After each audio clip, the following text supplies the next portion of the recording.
Watching Jay Gruden leave RG3 in last week's preseason game against the Detroit Lions, Mike Freeman of the Bleacher Report texted an NFL head coach to get his thoughts. His immediate reply: I have never, ever, on any level, seen a head coach treat his quarterback with such a lack of respect. What is baffling is that I can't think of a single head coach in the NFL who would take an injury-prone quarterback, put him behind a very shaky offensive line in a preseason game, watch him take those kind of hits, and leave him in the game. It looks personal to me. That quote was anonymous. Skip, help me out. What's going on here? Molly, Stephen A. Smith. I'm with the anonymously quoted coach here in Mike Freeman's excellent piece in the Bleacher Report. I find it increasingly offensive and baffling to listen and watch the way Jay Gruden treats or mistreats Robert Griffin III. We've talked about this, Stephen A., and I realize that RG Me has brought a number of these things upon himself with some of the comments he's made in public. But I do not understand quotes like I read just from yesterday's media session from Jay Gruden. You can call this a little thing. I think it's becoming a big thing, because in this quote, Jay Gruden talks about how Kirk and Colt, as in Cousins and McCoy, have done some great things out here in practice every day. Robert's done some good things out here in practice. Really? That's a shot. I don't care. He took shot after shot after shot to Jay Gruden last year. It's gone over the edge. It's becoming, as Mike Freeman concluded in his piece, personal. I don't like Robert's chances here with this head coach. It's either this guy or this guy. Are you going to go with the coach, or are you going to go with the quarterback? I guess, once again, it's going to come back to the owner, Dan Snyder, who has coddled to a fault the quarterback in the past. But you're going to have to choose between one or the other. Either Jay Gruden's going to get himself fired, or Robert's going to get himself cut. It's come down to that. I definitely agree with you, Skip Bayless. I definitely think that the coach has not. I think he's been excessively critical of RG3. We all have lamented how RG3 may have brought some of it on himself. Particularly, there's a discomfort with the relationship that he has with Daniel Snyder by other players in that locker room, and obviously, in all likelihood, the coach as well. Where I give absolutely zero latitude to Jay Gruden is in this respect. Part of the reason he got the job was by convincing Daniel Snyder of his ability to work with RG3. If he was forced to inherit RG3 or something like that, that would be different. He sold himself for the job by advertising himself and marketing himself as somebody who could work with RG3, who could fix whatever problems that he had, and who would do a better job of it than Mike Shanahan. And to get the job under those conditions, and then to be so critical of RG3, I do believe it's personal. It does. I would say this to you. I believe it's personal because it appears to be personal.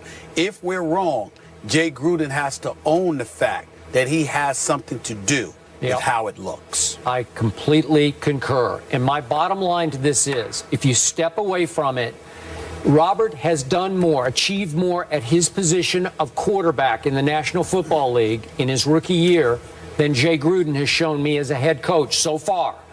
And again, no offense to John Gruden, we all love John, but Jay still has a lot to prove as a head coach. Robert proved it for a while until he got hurt.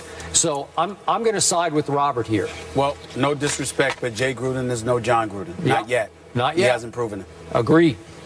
All right, we'll leave it there. Do the Bronx Bombers have anything to prove after last night? H-Town, shut it down. It was so bad, bench is cleared. We'll react to the night after the break. First Take is presented by Bass Pro Shops. Your adventure starts here. And in part by Ace, the helpful place. About last night, the Astros beat the Yanks 15-1, and the Blue Jays rallied in the ninth for a 6-5 win over the Rangers. The Yanks now trail the Jays by 1 game in the AL East. Skip, your Blue Jays pick. You're still confident, my friend. Wait a minute. Did Molly just say 15-1? Wait.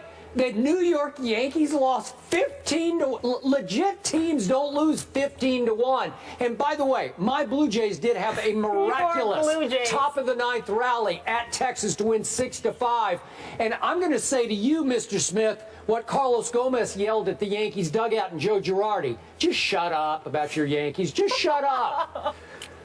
New York Yankees have about 8 to 10 games left against the Toronto Blue Jays. We're coming. We shall see what happens then. Last night, sheer aberration, bad night. No big deal. Relax. No big deal. Mere bag of Yankee shells. He's Cali cool right now. Mere bag of shells. Don't even worry about it. Mere bag of shell of cells. Oh, Skip. That's what it is. I'm about to go to Rodeo Drive. Whatever. Check your leg. Whatever. Yeah. Get rid of this man. Yeah. Bye. Earlier, that Cowboys corner Orlando Scandrick is done for the season with a torn ACL and MCL and will undergo surgery, according to our Ed Werder. Our Antonio Pierce is still here with us. Antonio, with Scandrick out, what does the NFC East landscape look like now? Well, one, if I'm a Cowboy fan, I'm nervous. You lose DeMarco Murray in free agency. You lose one of your better defensive players in Scandrick, a leader in that secondary, which struggled last year. And you got guys like Carr and Morris Claiborne. He's back. You know, he's coming back from injury. But more importantly, look at that division who you got to guard. We just talked about Odell Beckham, the Victor Cruz for the Giants. Then you got Deshaun Jackson as well. How do you fit in defensively, stopping these elite wide receivers in the game without one of your better cornerbacks who you can move around the slot, blitz them off the edge, a good tackler, just a good overall player. So for me, you have to now look at the Philadelphia Eagles and how they performed the other night against the Ravens with multiple quarterbacks. Everybody in that Chip Kelly offense looks outstanding now. Tim Tebow, great job coming back to football because now you might be a starter at some point.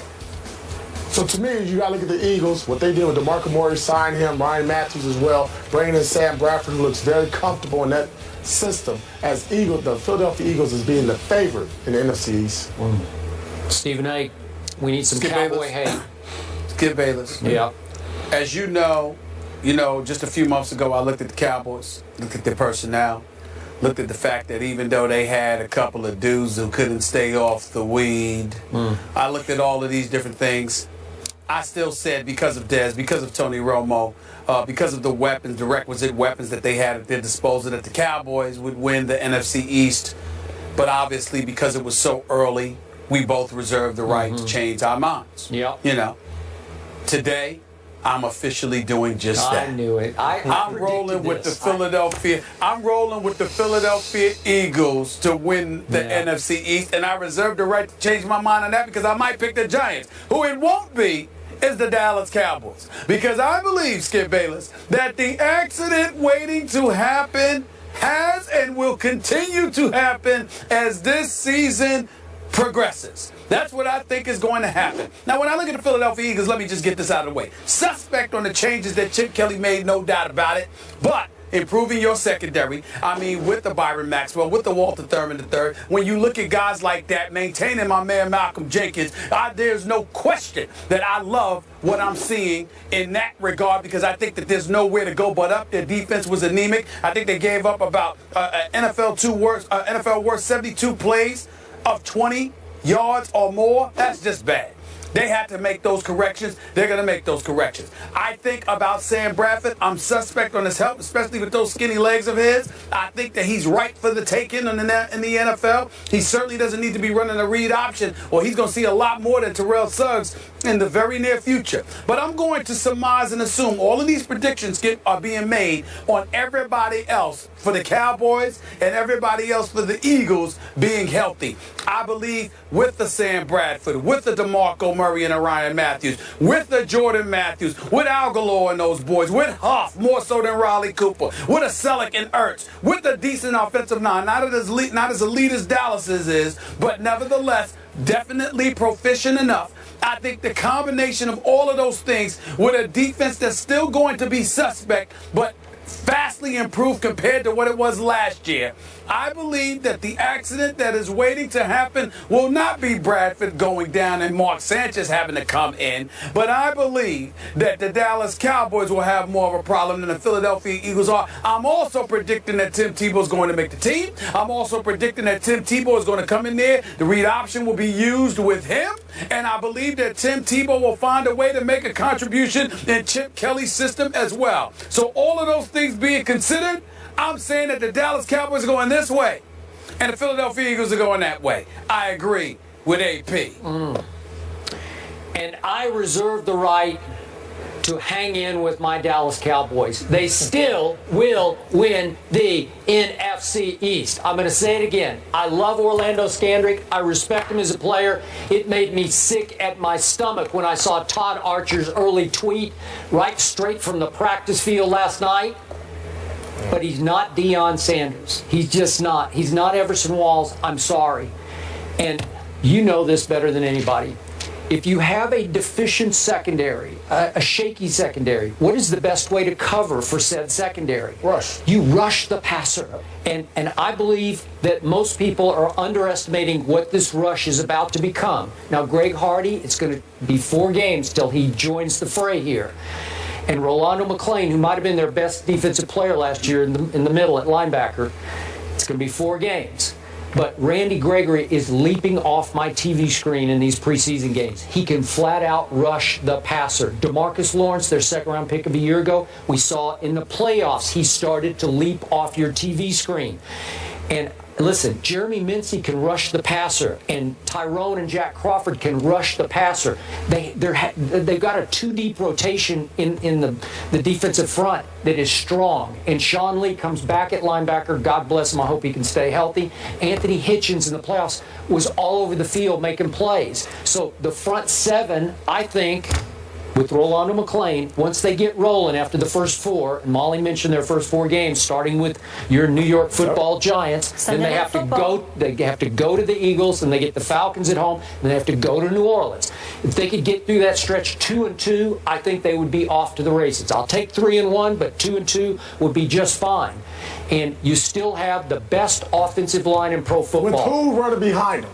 Joseph Randle. No. And I keep waiting on Darren McFadden, and I'm not going to go there yet. Not happening. Okay. No, you're not? Not buying them 2 running backs. Okay. Every time Joseph Randle touched the football last year, which was 51 times, 7 yards happened. An average of 7 yards. That's pretty good. He was all Big 12 first team. You know, I loved him in college. Again, am I saying he's DeMarco Murray? I'm not. And to your point, I tweeted twice late at night after Eagles preseason games. As a Cowboy fan, the Eagles look scary good to me because Stephen A. mentioned Chip Kelly's got 2 big new toys, and Nelson Aguilar and Kenyon Barner. And both of them are just game breakers, and they scare me because he hasn't had that. And the defense, with Byron Maxwell, we can go on and on. That defensive front looks strong to me, and that they're playing with a lot of energy and emotion early that's impressive to me. But do they got a bunch of quarterbacks, but do they have a quarterback? That's what I want to know. Do they have one that you can trust?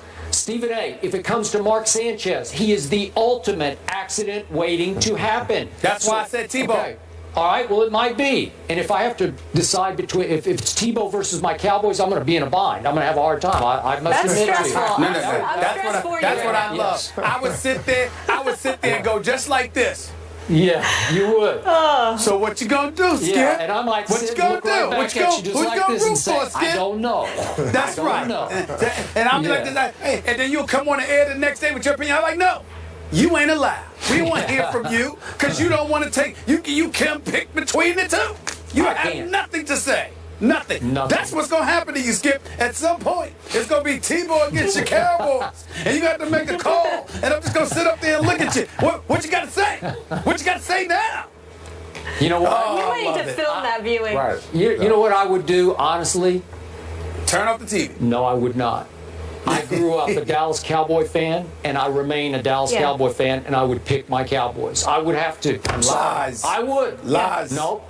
No fly, Eagles fly here. He's got his blue on. Obviously, question marks with this whole division, top to bottom. So we shall see. No question marks with Seattle's secondary, though. Wait till you hear what the Seahawks' Michael Bennett had to say. No holding back from this guy. His brother never holds back either. We'll react next. Antonio Pierce will stay put. Stay here.